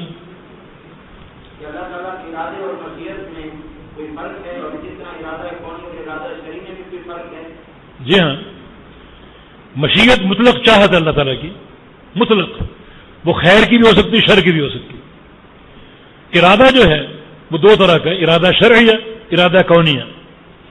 اس معنی میں اگر ارادہ کونیہ ہو تو ارادہ مشیت ایک ہی چیز، ارادہ شرعیہ جو ہے وہ ارادہ خیر ہوتا ہے، اللہ کی شریعت، نماز قائم کرو، روزے رکھو، زکوٰۃ دو، حج کرو، یہ اللہ کے وہ ارادے ہیں جو ارادہ شرعیہ ہیں، جو اللہ کے احکام ہیں، اللہ کو پسند ہے۔ ارادہ کونیہ اللہ کی چاہت ہے، مشیت ہے، پسند ہو یا نہ ہو، لیکن وہ اللہ کے فیصلے ہیں، وہ خیر بھی ہو سکتے ہیں، شر بھی ہو سکتے ہیں۔ شر براہ راست اللہ کے افعال میں شامل نہیں ہے، مگر اللہ رب العزت شر کے اسباب پیدا کرتا ہے، وہ بھی مصلحت کے تحت اسباب پیدا ہوتے ہیں، مصلحت کے تحت، اس میں اللہ رب العزت کے مصالح ہیں، تو شر براہ راست اللہ کی طرف منسوب نہیں ہے، لیکن شر کے اسباب کا خالق اللہ رب العزت ہے، اور اسباب میں مصلحتیں موجود ہیں، ہمارا اس پر علم ہونا چاہیے۔ تو ارادہ کونیہ الگ چیز ہے، ارادہ شرعیہ الگ چیز ہے۔ ارادہ کونیہ قدریہ اللہ کی تقدیر ہے، وہ خیر بھی اور شر بھی ہے۔ ارادہ شرعیہ اللہ کی شریعت ہے، وہ سب کی سب خیر، اور اللہ کی وہ خیر کی چاہت ہے، وہ ارادہ شرعیہ جو ہے۔ یہ اللہ تعالیٰ کا فرمان ہے، مولا معاشہ جناب عمر رضی اللہ تعالیٰ عنہ کی دعا تفسیر آسما بیان میں منقول ہے، اللہ میں ان کا قدر سنی شکیت کم ہو وقت سعیدہ، اس کی کیا وضاحت ہے؟ اس اثر کی سند دیکھنی پڑے گی، اور دوسری بات یہ ہے کہ امام ابن قیم رحمہ اللہ نے تقدیر کے باب میں بحث کی ہے، اور یہ ایک امر لکھا ہے کہ کچھ امور ایسے ہیں جو اللہ رب العزت نے فرشتوں کو دیے، فرشتوں کو ڈیوٹیاں لگائی ہیں اور فرشتوں کو سونپے ہیں، ان میں اگر اللہ رب العزت کو تبدیلی کرنا چاہے، اللہ اپنی مشیت کے حد تو کر سکتا ہے، لیکن جو صحائف لکھے جا چکے ہیں ان میں کسی قسم کی کسی تبدیلی کا امکان نہیں، واللہ اعلم۔ لیکن اثر چیز یہ کہ اس اثر کی سند دیکھی جائے گی یہ صحیح ہے یا نہیں۔ آپ کی دو سوال ہیں، ایک سوال ہے کشف کی اسلام میں کیا حقیقت ہے، کیا اولیاء کرام کو کشف حاصل ہوتا ہے؟ کشف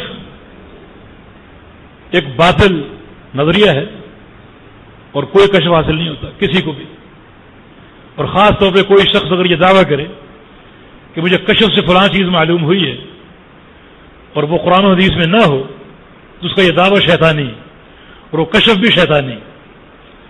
نبی اسلام کی حدیث ہے ہر امت میں ملہم لوگ ہوتے ہیں، ملہم چنے ہوئے بندے جن کو اللہ تعالیٰ کبھی کبھی خاص الہام کرتا ہے۔ وہ الہام شریعت کا نہیں ہوتا کہ اللہ کو نیا حکم کوئی اضافی چیز بتائے، دین تو پورا ہو چکا۔ اب تکمیل دین کے بعد اگر کوئی شخص دعویٰ کرے کسی الہام یا کشف کا، مجھے فلاں چیز دی گئی ہے جو دین بنا کر پیش کی جائے، تو یہ دین پر اضافہ اور زیادتی ہوگی، اور یہ کشف و الہام باطل۔ ہاں اللہ رب العزت کسی وقت ایک شخص کے دل میں ایک بات ڈال لے اس کے فائدے کے لیے، مثال کے طور پہ وہ ایک کمرہ کھولنا چاہے اور اس کے دل میں اچانک یہ خیال آئے کہ میں ذرا احتیاط اختیار کر لوں، ہو سکتا کمرے میں سانپ ہو، اور واقعی ہو، تو اس کے دل میں ایک احتیاطی تدبیر اللہ نے ڈال دی، یہ الہام ہے۔ اس حد تک ممکن ہے کہ اللہ تعالیٰ کسی کو مدد کے طور پہ کوئی چیز سجھا دے، سکھا دے، سمجھا دے، بتا دے، اور ایسی کئی مثالیں موجود ہیں۔ لیکن اگر کوئی شخص یہ کہے کہ مجھے کشف یا الہام کے ذریعے فلاں حکم ملا ہے جو نہ قرآن میں نہ حدیث میں، تو وہ کشف و الہام شیطانی ہے، باطل ہے، ان کا کوئی تعلق نہیں دین سے۔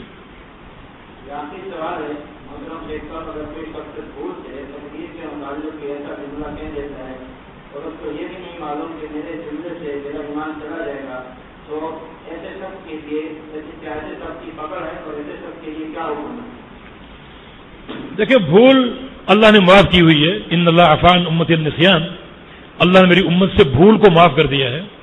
اگر بھولے کوئی بات انسان کہہ دے یا کوئی عمل کر لے تو وہ معاف ہے۔ ایسے انسان کو چاہیے کہ وہ، یعنی ہر شخص کو، کہ وہ توبہ کرتا رہے کہ یا اللہ جو چیز میرے علم میں ہے وہی معاف کر دے، اور جو علم میں نہیں وہی معاف کر دے۔ اور بھول چوک کے تعلق سے ایک حدیث اور قابل عمل ہے، اس پر عمل کرنا چاہیے۔ رسول اللہ صلی اللہ علیہ وسلم کا فرمان ہے کہ جو شخص رات کو سوتے ہوئے سورہ کافرون پڑھ دے، قل یا ایھا الکافرون، تو کچھ مطلب برات میں نے شرک کے، اللہ رب العزت اس دن کے شرک سے اس کو بری کر دے گا۔ یعنی جو نسیانن بھول چوک میں شرک ہو گیا اس سے اللہ اس کو بری کر دے گا اور معاف کر دے گا۔ ہاں جان بوجھ کے کیا ہو، کوئی کلمہ شرکیہ کہا ہو، وہ معاف نہیں ہوگا سوائے توبہ کے، لیکن بھولے سے کوئی بات کہہ دی ہو تو وہی صورت کی برکت سے اللہ معاف کر دے گا۔ ویسے نسیان جو ہے وہ قابل معافی ہے، واللہ اعلم۔ ساتھ ہی آج کا پروگرام اپنے اختتام کو پہنچتا ہے، لیکن سنا ہے اللہ تعالیٰ کو توفیق عطا فرمائے، آپ تمام ساتھیوں پردہ کرنا خیر دے اور آپ کی رحمت کو قبول فرمائے، اسی طرح تشریف لاتے رہا کریں تاکہ یہ سلسلہ قائم رہے اور ہم سب منتقل ہو جائے۔